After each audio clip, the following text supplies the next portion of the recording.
News ഡീകോഡിലേക്ക് വിശദമായി. കുഞ്ഞുങ്ങളെയും സ്ത്രീകളെയും അടക്കം പട്ടിണിക്കിട്ട് കൊല്ലുന്നു. അതിർത്തിക്ക് പുറത്ത് സഹായ ട്രക്കുകൾ കാത്തുനിൽപ്പുണ്ട്. വല്ലപ്പോഴും മാത്രം ഒന്ന് കടത്തിവിടും. പ്രതീക്ഷയോടെ ഒഴിഞ്ഞ പാത്രവുമായി ആ വാഹനത്തിനായി വരി നിൽക്കുന്നവരെ വെടിവെച്ച് കൊന്ന് രസിക്കും. ഇസ്രായേലിലെ കാട്ടാളത്തെ വെല്ലുവിളിച്ച് ഗസയിലേക്കൊരു കപ്പൽ യാത്ര തുടങ്ങി. ലോകം മുഴുവൻ മനസ്സുകൊണ്ട് ആ കപ്പലിനൊപ്പം അണിചേർന്നു. മാനസികമായി ഐക്യപ്പെടുമ്പോഴും ആ കപ്പൽ ഗസയുടെ തീരം കാണാൻ പോകുന്നില്ലെന്ന നിരാശയോടെ ബോധ്യപ്പെട്ടതാണ്. അത് തന്നെയാണ് ഇന്നിപ്പോൾ സംഭവിച്ചതും. ഗസയുടെ 100 നോട്ടിക്കൽ മൈൽ അകലെ ഫ്രീഡം ഫ്ലോട്ടില ഇസ്രായേൽ കമാൻഡോകൾ തടയുന്നു. കപ്പലുണ്ടായിരുന്ന ആക്ടിവിസ്റ്റുകളെ കസ്റ്റഡിയിലെടുത്ത് ഇസ്രായേലിലേക്ക് കൊണ്ടുപോകുന്നു. ഇനിയിപ്പോൾ ഈ ആക്ടിവിസ്റ്റുകളെ 12 പേരെ ഇസ്രായേൽ ജയിലിലടക്കും എന്നാണ് ഇപ്പോൾ പുറത്തു വരുന്ന വിവരം. ജയിലിലടച്ചാൽ തന്നെ എന്തായിരിക്കും ഈ ആക്ടിവിസ്റ്റുകളുടെ ഭാവി? എത്ര വലിയൊരു ക്രൈമായിട്ടാകും ഇസ്രായേൽ ഇവരുടെ ഉദ്യമത്തെ, ഇവരുടെ എഫേർട്ടിനെ, ഇവരുടെ ഈ പോരാട്ടത്തെ കാണുന്നുണ്ടാവുക? ഇവരൊക്കെ പല യൂറോപ്യൻ രാജ്യങ്ങളിലെയും പൗരന്മാരാണ്. യൂറോപ്യൻ രാജ്യങ്ങൾ ഇസ്രായേലിനെതിരെ ഏതെങ്കിലും തരത്തിൽ പ്രതികരിക്കാൻ തയ്യാറുണ്ടാകുമോ? അത്തരത്തിലുള്ളൊരു ധൈര്യം അവർക്കുണ്ടാകുമോ എന്നൊക്കെയാണ് ഇഘട്ടത്തിൽ ഉയരുന്ന ചോദ്യങ്ങൾ. നമുക്കെന്തായാലും വിശദമായി നോക്കേണ്ടത് ഈ ഫ്രീഡം ഫ്ലോട്ടില എന്ന ഈ മൂവ്മെന്റ് ഗസയിലേക്ക് നടത്തിയ ഒരു വീരോചിതമായ പ്രയാണവും അവരുടെ ഒരു പോരാട്ടവും അതിപ്പോൾ ഇസ്രായേൽ പിടിച്ചെടുത്തത് വരെയുള്ള അതിൻ്റെ നാൾ വഴികളും വിശദമായി പരിശോധിക്കുകയാണ് ന്യൂസ് ഡീകോഡ് ഇന്ന്. ഗസ കാണാതെ ഫ്രീഡം ഫ്ലോട്ടില ഇന്നിപ്പോൾ ഗസയുടെ സമുദ്രാതിർത്തിയിലേക്ക് ഇന്ന് ഫ്രീഡം ഫ്ലോട്ടില മാഡ്ലീൻ കപ്പൽ കടക്കുമെന്നായിരുന്നു നമ്മൾ കേട്ടിരുന്ന വാർത്ത. പക്ഷേ സമുദ്രാതിർത്തിയിലേക്ക് പ്രവേശിച്ച ഉടൻ തന്നെ ഗസയുടെ തീരത്തു നിന്നും 100 നോട്ടിക്കൽ മൈൽ അകലെ ഈ ഇസ്രായേൽ കമാൻഡോകൾ ഫ്രീഡം ഫ്ലോട്ടില എന്ന ഈ മൂവ്മെന്റിനെ, മാഡ്ലീൻ കപ്പലിനെ തടയുന്നു. അങ്ങനെ ഈ കപ്പലിലുള്ള സന്നദ്ധ പ്രവർത്തകരെ, ആക്ടിവിസ്റ്റുകളെ തടവിലാക്കുകയും ചെയ്തിരിക്കുന്നു. കപ്പൽ തടഞ്ഞു, ആക്ടിവിസ്റ്റുകളെ കസ്റ്റഡിയിലെടുത്തു. അവരെ അൽ അഷ്ദൂദ് തുറമുഖത്തിലേക്കാണ് കൊണ്ടുപോയത്. ആ തുറമുഖം വഴി ജയിലിലേക്ക് കൊണ്ടുപോകും, ജയിലിലടയ്ക്കും. എന്തൊക്കെ കുറ്റങ്ങളായിരിക്കും ഇവർക്കെതിരെ ഇസ്രായേൽ ചുമത്താൻ പോകുന്നത് എന്ന് കാത്തിരുന്ന് കാണേണ്ടതാണ്. എന്തായാലും മുൻപും ഇതേപോലെ ഈ ഫ്രീഡം ഫ്ലോട്ടില മൂവ്മെന്റിലൂടെ ഗസ കടക്കാൻ ശ്രമിച്ച സമയത്ത് ഇതേപോലെ ഈ സന്നദ്ധ പ്രവർത്തകരെ, ഈ ആക്ടിവിസ്റ്റുകളെ ഇസ്രായേൽ തടവിലാക്കുകയും പിന്നീട് വിട്ടയക്കുകയും ചെയ്തിരുന്നു. അതിൻ്റെ ഒരു നാൾ വഴികളും നമുക്ക് പരിശോധിക്കേണ്ടതുണ്ട്. ജൂൺ 1 ഈ സംഘം പുറപ്പെട്ടത്. ഫ്രീഡം ഫ്ലോട്ടില എന്ന മൂവ്മെന്റ് വിവിധ രാജ്യങ്ങളിൽ നിന്നുള്ള, കൂടുതലും യൂറോപ്യൻ രാജ്യങ്ങളിൽ നിന്നുള്ള മനുഷ്യാവകാശ പ്രവർത്തകരോ പരിസ്ഥിതി പ്രവർത്തകരോ ഒക്കെയാണ്. ഇത്തരം 12 ആക്ടിവിസ്റ്റുകൾ അടങ്ങിയ ഈ ഫ്രീഡം ഫ്ലോട്ടില മൂവ്മെന്റ് മാഡ്ലീൻ എന്ന കപ്പലിൽ ഗസ ലക്ഷ്യമാക്കി യാത്ര തിരിച്ചത് ജൂൺ 1 പുറപ്പെട്ടത് സിസിലിയിൽ നിന്നാണത് പ്രത്യേകം ശ്രദ്ധിക്കണം.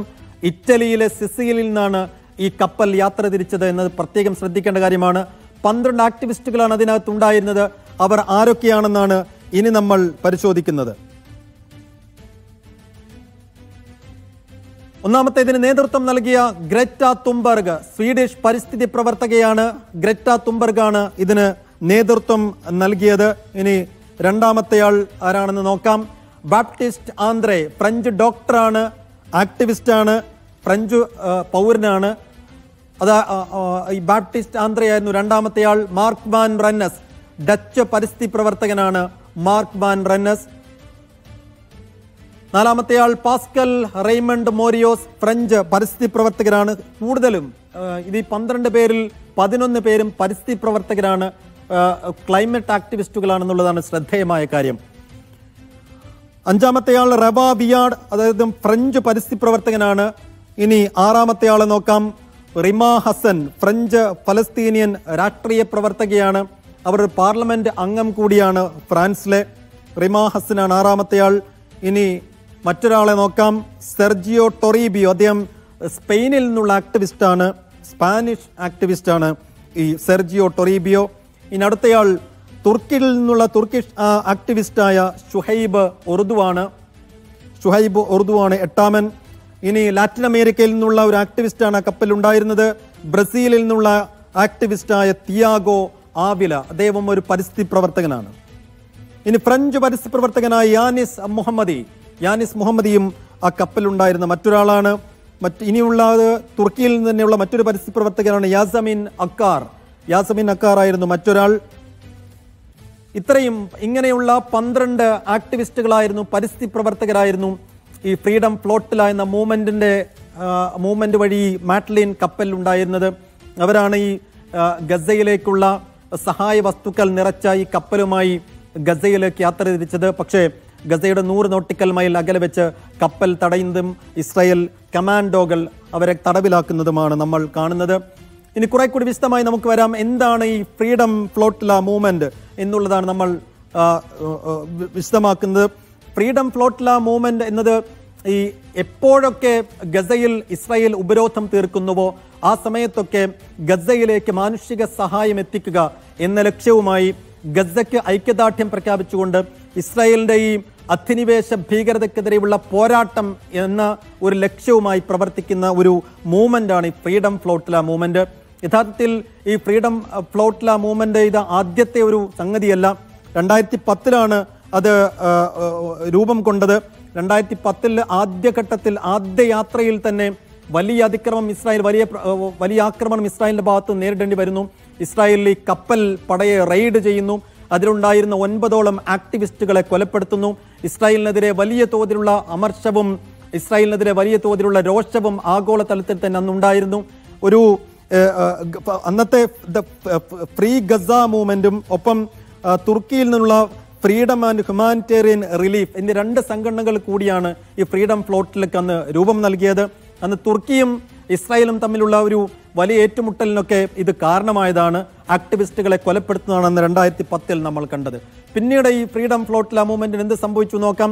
ഫ്രീഡം ഫ്ലോട്ടില 2 വീണ്ടും ഈ അന്ന് വിവിധ യൂറോപ്യൻ രാജ്യങ്ങൾ, ലോകത്തിന്റെ വിവിധ ഭാഗങ്ങളിലുള്ള മനുഷ്യാവകാശ പ്രവർത്തകരും ഈ രീതിയിലുള്ള പരിസ്ഥിതി പ്രവർത്തകരും അണിനിരുന്ന ആദ്യത്തെ മൂവ്മെന്റിനെ ഇസ്രായേൽ നേരിട്ടത് 9ഓളം വരുന്ന ഈ അതിലെ പരിസ്ഥിതി പ്രവർത്തകരെ കൊന്നൊടുക്കിയാണ്. പക്ഷെ അവിടെ കൊണ്ടത് അവസാനിച്ചില്ല. തൊട്ടടുത്ത വർഷം 2011 മറ്റു കുറെ മനുഷ്യാവകാശ പ്രവർത്തകർ അണിചേർന്ന് 2ാമത്തെ ഫ്രീഡം ഫ്ലോട്ടില മൂവ്മെന്റിന് രൂപം നൽകുന്നു. അവരും 2011 ജൂലൈ 5 ഗസ ലക്ഷ്യമാക്കി ഈ രീതിയിലുള്ള ഒരു കപ്പൽ യാത്ര നടത്തുന്നു. ഇസ്രായേൽ തടയുകയാണ് ചെയ്തത്. അവരെ ഇസ്രായേൽ ഇന്ന് ചെയ്തതുപോലെ ഇസ്രായേൽ കമാൻഡോകൾ തടഞ്ഞ് അൽ അഷ്ദൂദ് തുറമുഖം വഴി ജയിലിലടക്കുന്നു, പിന്നീട് ഡീപ്പോർട്ട് ചെയ്യുന്നു. അവിടെയും തീർന്നില്ല. ഫ്രീഡം ഫ്ലോട്ടില മൂവ്മെന്റ് 3 വീണ്ടും വന്നു. 2015 ഇസ്രായേൽ ഗസയ്ക്കെതിരെ ഉപരോധം തീർത്തപ്പോൾ ഉപരോധം തീർത്ത ഗസയിലേക്ക് മാനുഷിക സഹായവുമായി ഫ്രീഡം ഫ്ലോട്ടില 3 യാത്ര പുറപ്പെടുന്നു. 2015 ജൂൺ 25 ഇന്ന് നമ്മൾ കണ്ടതുപോലെ തന്നെ ഇസ്രായേൽ സേന തടയുന്നു, കമാൻഡോകൾ ഇവരെ തടവിലാക്കുന്നു, ജയിലിൽ പാർപ്പിക്കുന്നു. നിശ്ചിത ദിവസങ്ങൾക്ക് ശേഷം അവരെ വിട്ടയക്കുന്നതാണ് നമ്മൾ കാണുന്നത്. അങ്ങനെ ഫ്രീഡം ഫ്ലോട്ടില മൂവ്മെന്റിന്റെ 4ാമത്തെ എപ്പിസോഡാണ് ഇന്നിപ്പോൾ നമ്മൾ കണ്ടത്. എല്ലാത്തരം മനുഷ്യത്വത്തെയും മാനവികതയുടെയും അതിൻ്റെ അതിർവരമ്പുകളെയെല്ലാം ലംഘിച്ചുകൊണ്ട് എല്ലാത്തരം അന്താരാഷ്ട്ര മര്യാദകളെയും കാറ്റിൽ പറത്തിക്കൊണ്ട് നരനായാട്ട് തുടരുന്ന ഇസ്രായേലിനെ വെല്ലുവിളിച്ചുകൊണ്ട് ഇസ്രായേലിന്റെ ഈ അധിനിവേശത്തിനെതിരെയുള്ള പോരാട്ടം എന്ന നിലയ്ക്ക്, ഗസയ്ക്കുള്ള ഐക്യദാർഢ്യം എന്ന നിലയ്ക്ക് കൂടിയാണ് ഈ ഫ്രീഡം ഫ്ലോട്ടില മൂവ്മെന്റ് യാത്ര തിരിച്ചത് ഇറ്റലിയിലെ സിസിലിയിൽ നിന്ന്. അങ്ങനെ 9 ദിവസം നീണ്ട യാത്രക്കൊടുക്കം ഗസയുടെ 100 നോട്ടിക്കൽ മൈൽ അകലെ വെച്ച് ഈ കപ്പൽ തടയുന്നു. ഇതിലാളുകളെ, ഈ മനുഷ്യാവകാശ പ്രവർത്തകരെ കസ്റ്റഡിയിലെടുക്കുന്നു. ഇനി എന്താണ് അവരുടെ ഭാവി എന്നതാണ് നമുക്ക് നോക്കേണ്ടത്. സുഹൈൽ ബി.കെ ന്യൂസ് ഡെസ്കിൽ ചേരുന്നുണ്ട്. സുഹൈൽ, ഇവരെ ഇപ്പോൾ ഈ അൽ അഷ്ദൂദ് തുറമുഖത്ത് എത്തിച്ചുകൊണ്ട് ഇസ്രായേലിലെ അവരുദ്ദേശിക്കുന്ന ഏതെങ്കിലും ഒരു ജയിലിൽ പാർപ്പിക്കുകയായിരിക്കും ചെയ്യാൻ പോകുന്നത്. പക്ഷെ ഇതിൽ ഇവർ വിവിധ യൂറോപ്യൻ രാജ്യങ്ങളിലെ പൗരന്മാരാണ്. അവരുടെ രാജ്യങ്ങളിൽ ഈ കേസിൽ ഇടപെടാൻ എത്ര കണ്ട് സാധ്യതയുണ്ട്? ഇവരുടെ ഭാവി എന്താണ്? ഇവരെന്തായിരിക്കും ഇസ്രായേൽ ചെയ്യാൻ പോകുന്നത്? സ്വയം സൈഫുദ്ദീൻ, 13 വയസ്സുള്ള ഒരു പെൺകുട്ടി കുറച്ച് വർഷങ്ങൾക്ക് മുമ്പ് ഗസയുടെ കടൽ തീരത്ത് ഒരു ബോട്ടുമായി മീൻ പിടിക്കാൻ പോവുകയാണ്. ഗസ നമുക്കറിയാം, ഇപ്പോൾ തുടങ്ങിയതല്ല ഈ ഉപരോധം. 3 ഭാഗവും ഇസ്രായേൽ ശക്തമായി ഉപരോധം തീർത്തുകൊണ്ട് അവർക്കുള്ള ഭക്ഷണവും അതേപോലെ തന്നെ എല്ലാ അവശ്യ വസ്തുക്കളും തടയാൻ തുടങ്ങിയിട്ട് കുറേയേറെ ദശാബ്ദങ്ങളായി എന്ന് നമുക്കറിയാം. ആ കുട്ടിയുടെ ഉപ്പയെ ഇസ്രായേൽ സൈന്യം കൊലപ്പെടുത്തിയതായിരുന്നു. ആ കുടുംബത്തിനാവശ്യമായുള്ള സാധനങ്ങൾ, ഭക്ഷണത്തിലുള്ള വക തേടിക്കൊണ്ടാണ് ആ കുട്ടി ആ ബോട്ടുമായി മുന്നോട്ട് പോകുന്നത്. ആ ബോട്ട് തകർത്തു എന്ന് മാത്രമല്ല, ഭീഷണിപ്പെടുത്തുക കൂടി ചെയ്തു. പക്ഷേ അതിനു മുമ്പിൽ കീഴടങ്ങാതെ വീണ്ടും ബോട്ടുകളുമായി നിരന്തരമായി യാത്രകൾ ചെയ്ത് മീൻ പിടിച്ചു വന്നിരുന്ന ആ പെൺകുട്ടിയുടെ പേരാണ് മാദ്ലീൻ എന്ന് പറയുന്നത്. ആ മാദ്ലീൻ്റെ പേരിന് മുന്നോട്ട് വെച്ചുകൊണ്ടാണ് കഴിഞ്ഞ ദിവസം ഇസ്രായേലിനെതിരെയുള്ള ഈ ബ്ലോക്കേഡിനെതിരെയുള്ള വലിയ മൂവ്മെൻ്റായ ഈ ഫ്രീഡം ഫ്ലോട്ടിയുടെ കപ്പലിന് പേര് വെച്ചത് ആ മാദ്രിൻ്റെ പേരായിരുന്നു. യഥാർത്ഥത്തിൽ ഈ ഒരു ഇഷ്യൂ തന്നെ മുമ്പിൽ വെച്ചുകൊണ്ടാണ് ഫ്രീഡം ഫ്ലോട്ടില സഖ്യം ലോകത്തിന് മുമ്പിൽ വലിയ ഈ പ്രശ്നത്തെ, ഇസ്രായേൽ ഗസയിൽ നടത്തിക്കൊണ്ടിരിക്കുന്ന ഈ കൊടും ക്രൂരതകൾ, അത് ഒക്ടോബർ 7-ന് ശേഷമുണ്ടായതല്ല, അത് ഒക്ടോബർ 7-ന് എത്രയോ മുമ്പ് തുടങ്ങിയതാണ് എന്നുള്ളൊരു സന്ദേശം കൂടിയാണ് ഈ 12 ആക്ടിവിസ്റ്റുകളും ലോകത്തിന് മുമ്പിൽ വെക്കുന്നത്. ഇപ്പോൾ ഏതായിരുന്നാലും ഇവരെല്ലാവരും ഉള്ളത് ഇസ്രായേലിൻ്റെ തടവിലാണ്.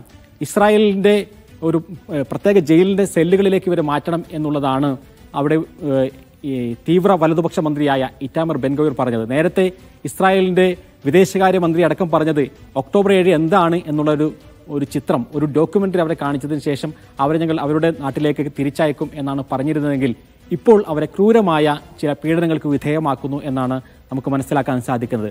പുറം ലോകവുമായി അവരുടെ ബന്ധവും അതേപോലെ തന്നെ പരസ്പരം ആ 12 പേര് തമ്മിലുള്ള ബന്ധവും പൂർണ്ണമായും കട്ട് ചെയ്തുകൊണ്ട് അവരെ ഓരോരുത്തരെയും സെപ്പറേറ്റ് ചെയ്ത് വ്യത്യസ്ത സെല്ലുകളിൽ അവരെ അടക്കാനുള്ള ശ്രമമാണ് ഇപ്പോൾ നടക്കുന്നത് എന്നാണ് നമുക്ക് മനസ്സിലാക്കാൻ സാധിക്കുന്നത്. അവർക്ക് മൊബൈൽ ഫോൺ തടയുന്നു, TV തടയുന്നു, ഇൻ്റർനെറ്റ് തടയുന്നു. അങ്ങനെ പുറം ലോകവുമായുള്ള എല്ലാ ബന്ധവും വിച്ഛേദിച്ചുകൊണ്ട് പരസ്പരം അവർ തമ്മിലുള്ള ബന്ധവും വിച്ഛേദിക്കാനുള്ള ശ്രമങ്ങൾ നടക്കുന്നു എന്ന വാർത്ത വരുന്നു. അങ്ങനെയാണെങ്കിൽ ഇപ്പോൾ അവരെ അഷ്ഡോദ് തുറമുഖത്ത് നിന്നും പ്രത്യേക കേന്ദ്രത്തിലേക്ക് മാറ്റിയത് തന്നെ പൂർണ്ണമായും അടച്ചിട്ട ഒരു വാഹനത്തിലായിരുന്നു. പുറം ലോകത്ത് നിന്നുള്ള ആളുകൾക്ക് അവരെ കാണാനോ ഫോട്ടോ എടുക്കാനോ അല്ലെങ്കിൽ ആ തരത്തിലുള്ള ഒന്നിനും സാധിക്കാത്ത രൂപത്തിലാണ് ഇപ്പോൾ അവരെ കൊണ്ടുപോയിട്ടുള്ളത്. ഈ ലോകരാജ്യങ്ങളെല്ലാം തന്നെ ഈ വലിയ കൊടും ക്രൂരതകൾ നടക്കുന്ന സന്ദർഭത്തിലും ലോകരാജ്യങ്ങൾ എന്ന് പറയുന്ന അല്ലെങ്കിൽ ജനാധിപത്യത്തിന് വേണ്ടി നിലനിൽക്കുന്നു എന്നൊക്കെ പറയുന്ന നാറ്റോ അംഗരാജ്യങ്ങൾ പോലും വലിയ രൂപത്തിലുള്ള ശബ്ദങ്ങൾ ഉയർത്തുന്നില്ല എന്നുള്ളതാണ് ഏറ്റവും ക്രൂരമായൊരു തമാശ എന്ന് പറയുന്നത്. UN പോലെയുള്ള സംവിധാനങ്ങൾ, അതേപോലെ തന്നെ ഫ്രാൻസ്, ചില ഫ്രഞ്ച് പൗരന്മാർ, ഇവരുടെ രാജ്യങ്ങൾ പോലും ഇപ്പോൾ ഇസ്രായേൽ ഇവരെന്ത് ചെയ്യാൻ പോകുന്നു എന്നുള്ള കാര്യത്തിൽ ഒരു ആശങ്ക അവർക്കില്ല എന്നാണോ സുഹൈൽ? സ്വാഭാവികമായും മറ്റു രാജ്യങ്ങളിലാണെങ്കിൽ മറ്റു സംവിധാനങ്ങളാണെങ്കിൽ ഇപ്പോൾ ഉയർന്നു വരേണ്ട പ്രതിഷേധങ്ങളെക്കുറിച്ച്, രാജ്യങ്ങൾ തമ്മിലുള്ള പ്രതിഷേധങ്ങളെക്കുറിച്ച് നമുക്കറിയാം. ഏതെങ്കിലും ഒരു മറ്റു പശ്ചിമേഷ്യൻ ലോകത്തെ ഏറ്റവും പ്രധാനപ്പെട്ട ഏക ജനാധിപത്യ രാജ്യം എന്നറിയപ്പെടുന്ന അല്ലെങ്കിൽ ഇന്ന് കൊട്ടിഘോഷിക്കുന്ന രാജ്യമാണ് ഇസ്രായേൽ എന്ന് പറയുന്നത്. മറ്റു ഏതെങ്കിലും ഒരു പശ്ചിമേഷ്യൻ രാജ്യത്താണ് ഇത്തരമൊരു സംഭവം നടക്കുന്നതെങ്കിൽ അമേരിക്കയും അതേപോലെ തന്നെ UK-യും അതേപോലെ തന്നെ നാറ്റോ അംഗരാജ്യങ്ങളെല്ലാം എപ്പോഴോ അവരുടെ പടക്കോപ്പുകളുമായി ഇറങ്ങേണ്ട സാഹചര്യം കഴിയുന്നുണ്ട്. പക്ഷേ ഇപ്പോൾ ആ രാജ്യങ്ങളെല്ലാം തന്നെ, പ്രധാനപ്പെട്ട രാജ്യങ്ങളെല്ലാം തന്നെ മൗനത്തിലാണ്.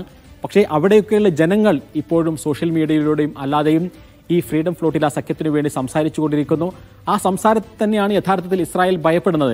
ഇസ്രായേൽ ഇനിയും മനസ്സിലാക്കാത്തൊരു കാര്യമെന്ന് പറയുന്നത്, ഇത്രയേറെ പ്രൊപ്പഗണ്ട നടത്തിയിട്ടും ഇത്രയേറെ അടിച്ചമർത്തൽ നടത്തിയിട്ടും ഇസ്രായേലിൻ്റെ അസ്തിത്വവും അതേപോലെ തന്നെ ഇസ്രായേൽ പറയുന്ന നുണകളും ചീട്ടുകൊട്ടാരം പോലെ തകർന്നടിയുകയാണ് എന്ന് കാണുമ്പോഴും വീണ്ടും ചില മണ്ടൻ തീരുമാനങ്ങളിലേക്കാണ് അവർ പോകുന്നത്. ഈ ആളുകളെ ഗ്രേറ്റ തുംബർഗ് നമുക്കറിയാം, കൗമാരക്കാരിയാകുമ്പോൾ പരിസ്ഥിതിക്ക് വേണ്ടി രംഗത്തിറങ്ങിയ ഒരു വ്യക്തിയാണ്. അതേപോലെയുള്ള ആളുകളെ ജയിലിലടച്ചുകൊണ്ട് ഏത് തരത്തിലുള്ള ഒരു സന്ദേശമാണ് ഇസ്രായേൽ മുന്നോട്ട് വയ്ക്കുന്നത് എന്നുള്ളത് പ്രധാനമാണ്. ഏറ്റവും സങ്കടപ്പെടുത്തുന്ന ഒരു നിലപാട് സ്വീകരിക്കുന്നത് സ്വീഡിഷ് ഗവൺമെൻറ്റാണ്. ഒരു സ്വീഡിഷ് സർക്കാരിൽ നിന്നും സ്വീഡൻ്റെ സർക്കാരിനെതിരെ സമരം ചെയ്തുകൊണ്ട് മുന്നോട്ട് വന്ന ഒരു വ്യക്തി കൂടിയാണ് ഗ്രേറ്റ തുംബർഗ്. നമുക്കറിയാം ഇപ്പോൾ അവർ പറയുന്നത് ഇസ്രായേലിൻ്റെ വാണിംഗ് എല്ലാം അവഗണിച്ചുകൊണ്ട് ഗ്രേറ്റ തുംബർഗ് അങ്ങോട്ട് പോയിട്ടുണ്ട് എങ്കിൽ അതിൻ്റെ ഫലം അവർ അനുഭവിക്കട്ടെ എന്ന് പറയുന്ന ചില സർക്കാരുകൾ കൂടി നമ്മുടെ ഈ ലോകത്തുണ്ട്. അവരെല്ലാവരും ചേർന്നുകൊണ്ടാണ് ഇസ്രായേലിന് സപ്പോർട്ട് നൽകിക്കൊണ്ടിരിക്കുന്നത്. പക്ഷേ ഫ്രഞ്ച് സർക്കാരിനെ പോലെയുള്ള ചില ഒറ്റപ്പെട്ട ശബ്ദങ്ങൾ ഈ വിഷയത്തിലെങ്കിലും ഉയരുന്നു എന്നുള്ളത് സമാധാനപരമാണ്. പക്ഷേ ലോകത്താകെ ഈ ഒരൊറ്റ മൂവ്മെൻറ്റ് കൊണ്ട്, ഈ ഒരൊറ്റ കപ്പലോട്ടം കൊണ്ട് എന്താണ് ഇസ്രായേൽ ഗസയിൽ ഇത്രയും കാലം ചെയ്തു വെച്ചത് എന്നതിൻ്റെ ഒരു ചിത്രം കാണിക്കാനായി എന്നുള്ളത് തന്നെയാണ് ഇതിൻ്റെ വലിയൊരു നേട്ടമെന്ന് പറയുന്നത്. തീർച്ചയായും ഒരു അറബ് രാജ്യത്ത് നിന്നാണ് ഈ കപ്പൽ പുറപ്പെട്ടിരുന്നതെങ്കിൽ ഇസ്രായേലിന് അതിനെ വേറൊരു നിലക്ക് നേരിടാമായിരുന്നു, വേറൊരു നിലക്ക് ഇസ്രായേലിന് അതിനെ അവതരിപ്പിക്കാമായിരുന്നു. പക്ഷേ ഇത് പുറപ്പെട്ടത് ഒരു യൂറോപ്യൻ രാജ്യത്തു നിന്നാണ്, ഇറ്റലിയിൽ നിന്നാണ്, സിസിലിയിൽ നിന്നാണ്. അത് പല യൂറോപ്യൻ നാടുകളിലെ മനുഷ്യാവകാശ പ്രവർത്തകരെ ഒന്നിപ്പിച്ച് അവരുടെ എല്ലാം പിന്തുണയോടുകൂടി, ലോകമെങ്ങുമുള്ള മനുഷ്യാവകാശ പ്രവർത്തകരുടെ, മനുഷ്യത്വമുള്ളവരുടെ എല്ലാം പിന്തുണയോടുകൂടിയാണ് കപ്പൽ ഗസയുടെ അതിർത്തിയിലേക്ക് കടന്നത് എന്നത് ഇസ്രായേലിന് വലിയ പരിക്കേൽപ്പിക്കുന്ന ഒന്ന് തന്നെയാണ്. അതുകൊണ്ട് ഈ മനുഷ്യാവകാശ പ്രവർത്തകർ എന്തായിരിക്കും ഇസ്രായേൽ ചെയ്യാൻ പോകുന്നത് എന്നതിന് കാത്തിരുന്ന് കാണേണ്ട ഒരു സംഗതി തന്നെയാണ്. BK സുഹൈലാണ് ന്യൂസ് ഡെസ്കിൽ നിന്ന് വിശദാംശങ്ങൾ നൽകിയത്. ഇനി നമുക്ക് ഇന്നുണ്ടായ കപ്പലപകടത്തിന്റെ ഏറ്റവും പുതിയ വിശദാംശങ്ങളിലേക്ക് വരണം. ഇടവേള കഴിഞ്ഞു.